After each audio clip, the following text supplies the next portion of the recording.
ഇത് ഒരു മതത്തിൻ്റെതാണെന്നുള്ള ചിന്താഗതി, അവരെല്ലാം ഈ കാഫിറുകളാണെന്നുള്ള ചിന്താഗതി, അവരെല്ലാം സാത്താന്റെ സന്തതികളാണെന്നുള്ള ചിന്താഗതിയാണ് ഇവിടുത്തെ സമാധാനത്തിനും ശാന്തിക്കും ദോഷം വരുത്തുന്നത്. അപ്പോൾ എല്ലാവരും നമുക്ക് വേണം. എന്റെ അടുത്തിരിക്കുന്ന പെൺകുട്ടി അവർ ഹിന്ദു ആയാലും ക്രിസ്ത്യാനായാലും അല്ല, എന്റെ സഹോദരന്മാരാണെന്നുള്ള ചിന്ത ഈ പെൺകുട്ടികളിലേക്ക് വന്നു. നമസ്കാരം, ഞാൻ ലക്ഷ്മി കാണത്ത്. നമ്മളോടൊപ്പം ഉള്ളത് ലോക പ്രശസ്തനായിട്ടുള്ള ആചാര്യൻ MG വിനോജിയാണ്. ശബരിമല സർവസ്വം എന്ന പുസ്തകം എഴുതുകയും അയ്യപ്പ മഹാസത്രം എന്നുള്ള ഒരു പരിപാടിയിലൂടെ അയ്യപ്പസ്വാമിയുടെ ചരിത്രം, പശ്ചാത്തലം, അതുപോലെ തന്നെ വിശ്വാസങ്ങൾ, ആദർശങ്ങൾ എല്ലാം ജനസമക്ഷം എത്തിക്കുന്ന ഒരു ആചാര്യനാണ്. സദാ കർമ്മനിരതനാണ്. സ്വാഗതം MG വിനോജി. നമസ്കാരം. വിനോജി, അങ്ങയോട് ചോദിക്കാനുള്ളൊരു ചോദ്യം, 2026 ഓണം നമ്മുടെ ഒരു സഹോദര സമുദായത്തിൽപ്പെട്ട സ്ത്രീകളാണ് കളറാക്കിയത്. എന്തുകൊണ്ടാണ് സ്വന്തം സമുദായത്തിലെ ആചാര്യന്മാർ അടിക്കടി ഓണം ആഘോഷിക്കരുത് എന്ന് പറഞ്ഞിട്ടും അതേ സമുദായത്തിലെ യുവതലമുറയടക്കമുള്ള സ്ത്രീകൾ ഓണം വളരെ മനോഹരമായിട്ട് ആഘോഷിച്ച് നമ്മുടെ ആചാരങ്ങളുടെ ഭാഗമായിട്ടുള്ള തിരുവോണത്തിൽ പങ്കുചേർന്നത്? അതിനെക്കുറിച്ച് അങ്ങേക്ക് എന്താണ് പറയാനുള്ളത്? ഇന്നത്തെ കുട്ടികള് വളരെ ബോധവാന്മാരാണ്. ആദ്യം അങ്ങയോടൊരു കാര്യം, ചെറിയൊരു തിരുത്ത് ഞാൻ പറയട്ടെ. ഓണം എന്ന് പറയുന്ന ഒരു ആഘോഷം നമുക്കില്ല. പ്രത്യേകിച്ച് ഹിന്ദുക്കൾക്ക് ഓണം എന്ന് പറയുന്ന ഒരു ആഘോഷമില്ല. മറിച്ച് തിരുവോണമാണ്. തിരുവോണം എന്ന് പറയുമ്പോൾ ആദ്യം നമ്മൾ കൃത്യമായി മനസ്സിലാക്കണം എന്താണ് തിരുവോണം എന്നുള്ളത്. 27 നക്ഷത്രങ്ങളിൽ വളരെ പ്രാധാന്യമുള്ള ഒരു നക്ഷത്രമാണ് തിരുവോണം. ആ തിരുവോണ നക്ഷത്രമാണ് സാക്ഷാൽ ആദികേശവനായ നാരായണന്റെ നക്ഷത്രം, മഹാവിഷ്ണുവിന്റെ നക്ഷത്രം. ആ മഹാവിഷ്ണു നിരവധി അവതാരം എടുത്തിട്ടുണ്ട്. അതിൽ ഒരു അവതാരത്തിന് ഇതേ തിരുവോണ നക്ഷത്രം കിട്ടിയിട്ടുണ്ട്. അത് സാക്ഷാൽ വാമനമൂർത്തിക്കാണ്. അപ്പൊ ഈ ഒരു നക്ഷത്രം 2 പേർക്കും വരുന്നത് അപൂർവമായിട്ടാണ്. അപ്പൊ അങ്ങനെയുള്ള ആ ഒരു ദിവസം നമ്മളെ സംബന്ധിച്ചിടത്തോളം ഇത് കേരളത്തിൽ മാത്രം ആഘോഷമല്ല കേട്ടോ. ഭാരതത്തിൽ ഉടനീളം ഈ പറയുന്ന തിരുവോണം എന്ന് പറയുന്ന ആഘോഷം മറ്റു പല പേരുകളിലൂടെ ഇന്ന് നമ്മുടെ മുന്നിലുണ്ട്. പക്ഷെ പലർക്കും അത് അംഗീകരിക്കാൻ ബുദ്ധിമുട്ടാണ്. അവരെന്ത് പറയുന്നു, അത് കാർഷിക ഉത്സവമാണ്, ആയിക്കോട്ടെ, കാർഷികോത്സവമായിട്ട് നടത്തിക്കോട്ടെ, നമ്മൾക്ക് ഒരിക്കലും നിർബന്ധമില്ല എന്ന രീതിയിൽ ചെയ്യണമെന്ന്. ഇനി അതല്ല, കേരളം ഭരിച്ച ആളാണ്, ആയിക്കോട്ടെ, ഭരിച്ചോട്ടെ, കേരളം ഭരിച്ചോട്ടെ. ഇനിയല്ല, തിരുവനന്തപുരം ഭരിച്ചതാണോ, ഭരിച്ചോട്ടെ, നമ്മൾക്ക് ഒരു പരാതിയില്ല. നിങ്ങൾക്ക് ആഘോഷിക്കാൻ, നല്ലതായിട്ട് സന്തോഷം ഉണ്ടാവാൻ എന്ത് ആഘോഷമാണോ നിങ്ങൾക്ക് ആഘോഷിക്കാൻ. എന്നാൽ നമ്മുടെ ഹിന്ദു പുരാണത്തിൽ ഈ തിരുവോണത്തെക്കുറിച്ചും അതിന്റെ ഐതിഹ്യങ്ങളെ കുറിച്ചും വിശാലമായി വിവരിക്കുന്ന ഒരൊറ്റ ഗ്രന്ഥം ഏതാ വെച്ചാൽ അത് വാമനപുരാണം. വാമനപുരാണം എന്റെ പുറകിലുണ്ട്. അപ്പൊ ഈ വാമനപുരാണത്തിൽ വളരെ വിശാലമായി വിവരിക്കുന്നു. രണ്ടാമത് അല്പം വിവരിക്കുന്നതാണ് ഭാഗവത പുരാണം. അപ്പോൾ ഈ തരത്തിൽ ആ ഭാഗവത പുരാണമോ അതല്ലെങ്കിൽ ഈ പറയുന്ന വാമന പുരാണത്തിലോ ഒന്നും കാണാത്തൊരു കഥയാണ് പുതിയ വിഭാഗത്തിൽപ്പെട്ട കുറെ ആൾക്കാർ കൊണ്ടുവന്നിട്ടുള്ളത്. വാമനമൂർത്തി മഹാബലിയെ ചവിട്ടി പാതാളത്തിലേക്ക് താഴ്ത്തി എന്ന് പറഞ്ഞുകൊണ്ടുള്ളൊരു കഥ. ശരിക്കും പുരാണത്തിൽ എവിടെയുമില്ല. കേരളവുമായിട്ട് മഹാബലിക്കോ വാമനമൂർത്തിക്കോ ഒരു കുലബന്ധം പോലും ഇല്ല. പക്ഷെ അങ്ങനെ കൊണ്ടുവരാൻ അവരെ ആഗ്രഹിക്കുന്നുണ്ടെങ്കിൽ അവരങ്ങനെ പറഞ്ഞോട്ടെ, നമ്മൾക്ക് അങ്ങനെ നിർബന്ധമൊന്നുമില്ല, നിങ്ങൾ അങ്ങനെ പറയണ്ട എന്നോ ഒന്നുമില്ല. ഇനി മഹാബലി ജയന്തിയായിട്ട് ആഘോഷിക്കുന്നുണ്ടെങ്കിൽ ആഘോഷിച്ചോട്ടെ. ഞാൻ ഏതായാലും ആ തിരുവോണം എന്ന് പറയുന്ന നക്ഷത്രത്തിന്റെ പ്രാധാന്യം മനസ്സിലാക്കിയിട്ട് ആ തിരുവോണം നാളിൽ ജനിച്ചിട്ടുള്ള സാക്ഷാൽ മഹാവിഷ്ണുവിനെയും ആ വാമനമൂർത്തിയെയും പൂജിക്കുവാനുള്ള ഒരു പുണ്യ ദിവസമായിട്ടാണ് ഞാൻ കാണുന്നത്.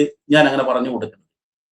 അപ്പോൾ അതിന്റെ പ്രാധാന്യം മനസ്സിലാക്കിയിട്ടല്ല ഇന്നത്തെ ഈ യുവ തലമുറയിൽപ്പെട്ട നമ്മുടെ പെൺകുട്ടികൾ അടക്കമുള്ള സെമിറ്റിക് മതത്തിലുള്ള ആൾക്കാർ ഇത് ഹൃദയത്തിലേറ്റിയത്.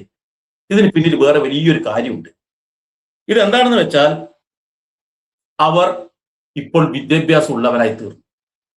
പണ്ട് 3ാം ക്ലാസ്സിലും 2ാം ക്ലാസ്സിലും വിദ്യാഭ്യാസം മാത്രം ഉണ്ടായിരുന്ന അവരെ അവരുടെ മതപരമായ ചട്ടക്കൂടിനുള്ളിലേക്ക് പിടിച്ചു കിട്ടിയിട്ട് കേവലം ഒരു 10 വയസ്സ് 12 വയസ്സാകുമ്പോൾ കല്യാണം കഴിപ്പിച്ചു വിടും. അവർക്ക് ബോധമില്ല. അവരെന്താണോ അവിടെ നിന്ന് പറയുന്നത് അതുപോലെ കേട്ടങ്ങ് ജീവിക്കും. പക്ഷെ ഇന്ന് അങ്ങനെയല്ല. ഇന്ന് പ്രമുഖരായിട്ടുള്ള അതിലുള്ള ന്യൂനതകൾ, ഇപ്പൊ ഹിന്ദുവിലെ എന്തെങ്കിലും ന്യൂനതകൾ ഉണ്ടെങ്കിൽ എന്നെ പോലുള്ള ആൾക്കാർ അത് കണ്ടെത്തിയിട്ട് പരിഹരിക്കാൻ ശ്രമിക്കും പോലെ തന്നെ അതിൻ്റെ അകത്തുള്ള ന്യൂനതകളെ ചോദ്യം ചെയ്യുന്ന തരത്തിലുള്ള ആരിഫ് ഹുസൈൻമാരെ പോലുള്ള ആൾക്കാരൊക്കെ രംഗത്ത് വരാൻ തുടങ്ങി, ജബ്ബാർ മാഷ പോലുള്ള ആൾക്കാരൊക്കെ രംഗത്ത് വരാൻ തുടങ്ങിയപ്പോൾ അവരിങ്ങനെ ചോദ്യം ചെയ്യുന്നത് പുതിയ തലമുറ കേൾക്കുന്നു. അപ്പൊ അതിൽ പ്രധാനമായിട്ടുള്ളതാണ് നിലവിളക്ക്. ഈ നിലവിളക്ക് ഒരാൾ കത്തിച്ചു. അവര് ഒരു സെമിറ്റിക് മതത്തിൽപ്പെട്ട ആളാണ്. അവരുടെ ആൾക്കാർ പറഞ്ഞു അത് കത്തിക്കാൻ പാടില്ല, അത് ഹറാമാണ്. നിലവിളക്ക് ഹറാമാണെന്ന് പറയുമ്പോൾ ഇവിടെയുള്ള പൊതുവിഭാഗത്തിൽപ്പെട്ടിട്ട് അല്ലെങ്കിൽ ഈ സെമിറ്റിക് മതത്തിൽപ്പെട്ട ആൾക്കാർ ഒന്ന് ചിന്തിച്ചു, നിലവിളക്ക് ഹറാമാണെങ്കിൽ ചേരമാൻ മസ്ജിദിന്റെ ഉള്ളിൽ കത്തിക്കുന്നത് നിലവിളക്കല്ലേ, അത് അവർ കത്തിക്കാൻ പാടുണ്ടോ? ഹറാമായ സാധനം പള്ളിക്കുള്ളിൽ വെക്കാമെങ്കിൽ എന്തുകൊണ്ട് ഒരു പൊതുവേദിയിൽ വെച്ചിട്ട് ഒരു നിലവിളക്ക് കൊളുത്തിക്കൂടാ? അങ്ങനെ ചിന്തിക്കുന്ന ഒരു വിഭാഗം ജനത ഇവിടെ ഉണ്ടായി. അപ്പോൾ ഒരു സ്ത്രീ, ഒരു സെമിറ്റിക് മതം, നമ്മുടെ സഹോദര മതത്തിൽപ്പെട്ടിട്ടുള്ള ഒരു സ്ത്രീ വന്നിട്ട് പറഞ്ഞു, നിങ്ങൾ തട്ടമിട്ടുകൊണ്ട് ഇത് കളിക്കാൻ പാടില്ല, കളിച്ചാൽ ഭയങ്കര ദോഷമാണെന്ന്. ആ സ്ത്രീ ഒരു 2 വർഷം മുന്നേ ഇതേപോലെ തട്ടമിട്ടിട്ട് ഡാൻസ് കളിക്കുന്ന ഫോട്ടോ നമ്മൾ ആരിഫ് ഹുസൈൻ കൊണ്ടുവന്നിട്ട് കാണിച്ചിട്ടുണ്ടായിരുന്നു. അപ്പോൾ ഞാനത് തിരുത്തി എന്ന് പറയുന്നു. എന്നാൽ ഈ പെൺകുട്ടികളെ ഇത്തരത്തിൽ ഓരോ കാര്യങ്ങളും ശ്രദ്ധിക്കും. ഞാൻ നിലവിളക്കിന്റെ കാര്യം പറഞ്ഞ പോലെ തന്നെ മറ്റു പല കാര്യങ്ങളും ശ്രദ്ധിക്കാൻ തുടങ്ങി. അതൊന്നും ഹറാമല്ല എന്ന് അവർക്ക് ബോധ്യമായി. നിലവിളക്ക് ഹറാമല്ല എന്ന് പറഞ്ഞതുപോലെ താലി, നമ്മുടെ കല്യാണം കഴിക്കുമ്പോൾ കിട്ടുന്ന താലി ഉണ്ടല്ലോ, ഈ താലികെട്ട് ചടങ്ങ് തന്നെ ഇവരിടയിലേക്ക് വന്നത് ഹിന്ദു വിഭാഗത്തിൽ നിന്നാണ്. പാശ്ചാത്യ രാജ്യമായിട്ട് അറേബ്യൻ നാടുകളിലൊന്നും ഈ ഒരു സമ്പ്രദായമില്ല. അത് ഇവിടെ നിന്നും അവർ കടമെടുത്ത് അവരിലേക്ക് വന്നതാണ്. ഈ മരുമക്കത്തായ സമ്പ്രദായം അറേബ്യൻ നാടുകളിൽ ഇല്ലാത്തതാ. അത് ഹിന്ദു വിഭാഗത്തിൽ നിന്നും എങ്ങനെയോ ഇടപഴകി അവരിലേക്ക് എത്തിച്ചേർന്ന ഒരു കാര്യമാണത്. നമ്മുടെ തന്നെയാണ് ഈ കോൽക്കളി എന്ന് പറയുന്നത്. ഹിന്ദുവിന്റെ ആരാധനയുമായി ബന്ധപ്പെട്ടിട്ടുള്ള അവിടുത്തെ പുണ്യപുരാണ പാട്ടുകളൊക്കെ പാടിക്കൊണ്ടുള്ള ഒരു കളികളായിരുന്നത്. അതാണ് ഇവരിപ്പോൾ ഈ കോൽക്കളി ഇവര് അവരുടേതായ പാട്ടുകളിലൂടെ അവരത് അവതരിപ്പിക്കാൻ തുടങ്ങി. അത് എവിടുന്ന് വന്നതാ? ഇവിടുന്ന ആയുർവേദം. ഈ ആയുർവേദം എന്ന് പറയുന്നത് ഋഗ്വേദത്തിന്റെ, വേദത്തിന്റെ ഒരു ശാഖയാണ്. അത് ഭാരതീയമാണ്, ഹിന്ദുക്കളുടേതായിട്ടുള്ള കാര്യമാണ്. അത് ഇന്ന് ആയുർവേദത്തിലെ സിദ്ധന്മാരെയും മറ്റും നമ്മൾ നോക്കിക്കഴിഞ്ഞാൽ ബഹുഭൂരിപക്ഷം ഈ സെമിറ്റിക് ഇതിലാണുള്ളത്. പിന്നെ നമ്മളത് മാത്രമേ ചെയ്യാൻ പാടുള്ളൂ. നമ്മളത് പോലെ ചെയ്യണമെന്നുണ്ടെങ്കിൽ ഇവരുടെ വസ്ത്രം എന്താണ്? അറേബ്യൻ നാട്ടിലുള്ള വസ്ത്രമാണ് ഇവിടെ ധരിക്കുന്നത്. ഈ പാന്റും കോട്ടും സൂട്ടും ഇവർ ധരിക്കാൻ പാടുണ്ടോ? അതിൽ ഊരി കളയണ്ടേ? ഇതൊക്കെ ഇന്നത്തെ നമ്മുടെ ആൾക്കാർ ഇത് കാണുന്നുണ്ട്. ഈ വരുന്ന തലമുറ ഇതെല്ലാം ശ്രദ്ധിക്കുന്നുണ്ട്. വിവാഹ പന്തലിലേക്ക് ആ കല്യാണത്തിന്റെ സമയത്ത് ചെറുക്കന്റെയും പെണ്ണിന്റെയും പാദം കഴുകിച്ച് വീട്ടിലേക്ക് കൊണ്ടുപോകുന്ന സമ്പ്രദായം ഹിന്ദുക്കൾക്കിടയിലുണ്ട്. അത് ഈ സെമിറ്റിക് മതങ്ങളിലേക്ക് വന്നു. അവിടെ ചെറുക്കന്റെ പാദങ്ങളിൽ വെള്ളം ഒഴിച്ച് പെൺകുട്ടിയുടെ സഹോദരനോ അല്ലെങ്കിൽ ഒരു ബന്ധുവോ കാല് കഴുകുന്ന ഒരു ചടങ്ങ് വന്നത് ഇവിടുത്തെ ഹിന്ദുവിൽ നിന്ന് പോയതാ. അങ്ങനെ നോക്കിക്കഴിഞ്ഞാൽ ഒരുപാട് ചടങ്ങുകളൊക്കെ അവരിലേക്ക് എത്തി. അപ്പോൾ ഈ ഡാൻസ് കളിക്കുന്നതോ തിരുവോണം ആഘോഷിക്കുന്നതോ പൂക്കളം ഇടുന്നതോ ഒന്നും തന്നെ അവിടെയൊന്നും മതപരമായ കാര്യങ്ങൾ കാണേണ്ടതില്ല എന്ന് പുതിയ തലമുറ ചിന്തിക്കുന്നുണ്ടെങ്കിൽ അത് അവർക്കെതിരെ ആരെങ്കിലും എതിർത്ത് കഴിഞ്ഞാൽ, നിങ്ങൾ ചെയ്യുന്നത് ഹറാമാണ്, നിങ്ങൾക്ക് സ്വർഗം കിട്ടില്ല, നിങ്ങൾ നരകത്തിലേക്ക് നിങ്ങൾ നരകത്തിൽ എത്തിച്ചേരും എന്ന് പറയുമ്പോൾ അവിടെ ഒരു പെൺകുട്ടിയുടെ വീഡിയോ കണ്ടു. നിങ്ങളൊക്കെ ഉണ്ടാകുന്ന ആ സ്വർഗം ഉണ്ടല്ല, ആ സ്വർഗത്തിലേക്ക് നമ്മൾ പോകുമ്പോൾ അതായിരിക്കും ഏറ്റവും വലിയ നരകം. നിങ്ങൾ ഇല്ലാത്ത സ്ഥലം എവിടെയാണോ അതാണ് ഏറ്റവും വലിയ സ്വർഗം എന്ന് പറഞ്ഞ് പെൺകുട്ടികളുണ്ടായി. എന്തുകൊണ്ടാ? ഈ കാര്യം ശ്രദ്ധിക്കുന്നതുകൊണ്ടാ. അവർ ബോധവാന്മാരായി കഴിഞ്ഞു. ഇത് അവിടെ മാത്രമല്ല കേട്ടോ, ഇത് മറ്റു മതത്തിലും ഉണ്ട്. പല മതക്കാരും പറയുന്നു നിങ്ങളത് ഉപയോഗിക്കാൻ പാടില്ല, നിങ്ങളത് ചെയ്യാൻ പാടില്ല, ഓണം ആഘോഷിക്കരുതെന്ന് പറഞ്ഞിട്ടുണ്ട്. ആ അവസരത്തിൽ തിരുവോണം ആഘോഷിക്കണം, ആ തിരുവോണം ആഘോഷിക്കുന്നതുകൊണ്ട് ഒരു ദോഷമില്ല എന്ന് പറഞ്ഞ ഒരു ക്രിസ്ത്യൻ സഭയുണ്ട്, സീറോ മലബാർ സഭ. 2024 അവർ സർക്കുലർ ഇറക്കി. കാരണം നിങ്ങൾ എല്ലാ വിഭാഗത്തിലോടും ചേർന്ന് നിൽക്കണം, അവരുടെ ആഘോഷങ്ങളിൽ പങ്കാളിയാകണമെന്ന് അവർ സർക്കുലർ ഇറക്കി. അവർ പള്ളികളിൽ നടത്താൻ തുടങ്ങി. കന്യാസ്ത്രീകൾ അടക്കം തിരുവാതിര കളിക്കാൻ തുടങ്ങി.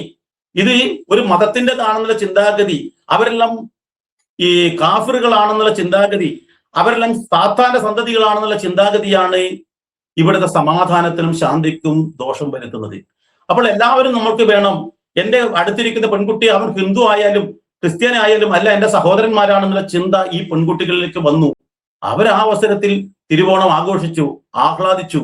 യഥാർത്ഥത്തിൽ നമ്മുടെ പെൺകുട്ടികൾ പോലും മടിച്ചു നിൽക്കുന്ന സമയത്ത് അവരുടെ കയ്യും പിടിച്ചുകൊണ്ട് നമുക്ക് ഒന്നിച്ച് കളിക്കാം, ഒന്നിച്ച് ആടിപ്പാടാം, ഒന്നിച്ച് ചേർന്ന് ഒരു പുതിയ സംസ്കാരം ഉണ്ടാക്കാം എന്ന് പറഞ്ഞു. അവിടെ ആർക്കാ ദോഷം ചെയ്തത്? അവർ അശ്ലീലമായ വേഷമല്ല ധരിച്ചിട്ടുള്ളത്, അവർ ശ്രേഷ്ഠമായ വേഷമാണ് ധരിച്ചിട്ടുള്ളത്.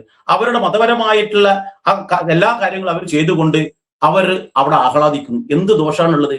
പക്ഷെ ചില ആൾക്കാർക്ക് ഇത് വല്ലാതെ, ചിലയാളുടെ ഭാഷ പറഞ്ഞ കുരു പൊട്ടുന്നുണ്ട്.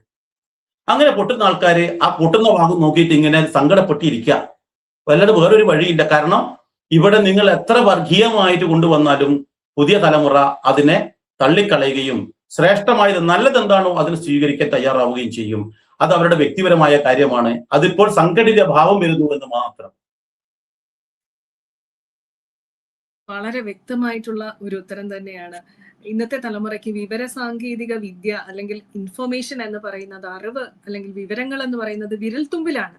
അതുകൊണ്ട് തന്നെ ഇവിടെ ഇരുന്നു കൊണ്ട് ലോകത്തിന്റെ ഏത് ഭാഗത്ത് നടക്കുന്നതും അവർ കണ്ടുകൊണ്ടിരിക്കുകയാണ്.